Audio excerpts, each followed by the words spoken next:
साथियों, गाइडेंसमी.com के अगले एपिसोड में आप लोगों का फिर से स्वागत है। कल तक हमने बात की थी धोलावीरा सभ्यता के 5 चरणों की। अब हम बात करेंगे इसके 6वें चरण की। इस 6वें चरण में इसमें सटे हुए मकान बने हुए हैं। इसके मध्य में नई शैली की गलियां हैं, कम ऊंचे घास फूस की टहनी वाले मकान हैं। और इसके बाद हम अंतिम चरण की बात करेंगे, 7वें चरण की। लोग आयताकार के स्थान पर, इसमें 7वें चरण में आयताकार के स्थान पर लोग वृत्तीय मकान में रहने लगे थे। इसके बाद में हम लोग आगे बात करेंगे हड़प्पाई शैली के मकानों की। और उसके पहले मैं आपको बताऊंगा मोहनजोदड़ो से प्राप्त महत्वपूर्ण इमारतें इस प्रकार थी। ईंटों के स्थापत्य के सुंदर आवरण वाली स्नानागार, एक विशाल दुर्ग जो कि 45.72 मीटर लंबा वो 22.86 मीटर चौड़ा था। इसे अन्नागार भी कहा गया है। इस दुर्ग के दक्षिण में सराय व वर्गाकार विशाल भवन के अवशेष मिले हैं।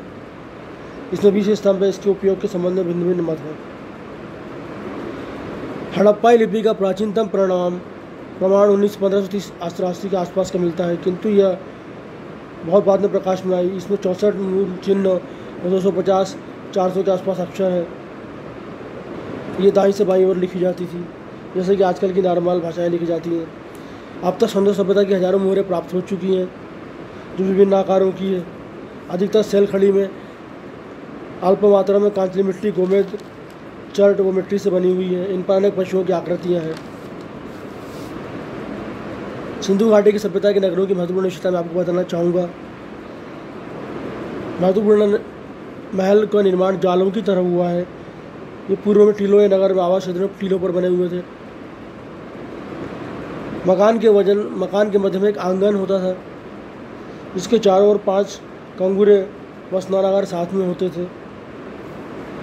इस तरीके से सिंधु घाटी सभ्यता के दौरान स्नानागार व भवनों का निर्माण किया जाता था। अब इसके बाद में हम लोग बात करेंगे सिंधु घाटी सभ्यता के समय आर्थिक स्थिति की।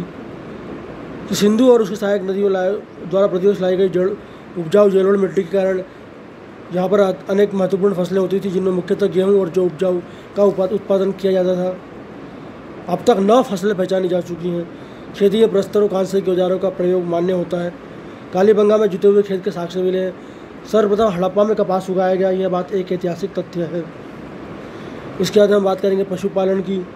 मुख्यतः पालतू पशुओं में छोटे पशु नहीं पाले जाते थे। लोथल रंगपुर में घोड़े की मृत्यु के अवशेष मिले हैं। स्पष्ट है कि उस समय घोड़ों का पालन होता था। सुरकुरड़ा में घोड़ों की अस्थियाँ मिली हैं और कुछ अन्य पशुओं की मूर्तियाँ भी मिली हैं, किंतु सिंधु घाटी सभ्यता में पशुपालन उतना अधिक प्रचलित नहीं था। इसके बाद हम बात करेंगे शिल्प उद्योग की।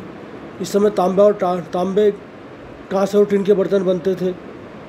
कसेरे, राजगीर व आभूषण निर्माता सक्रिय थे।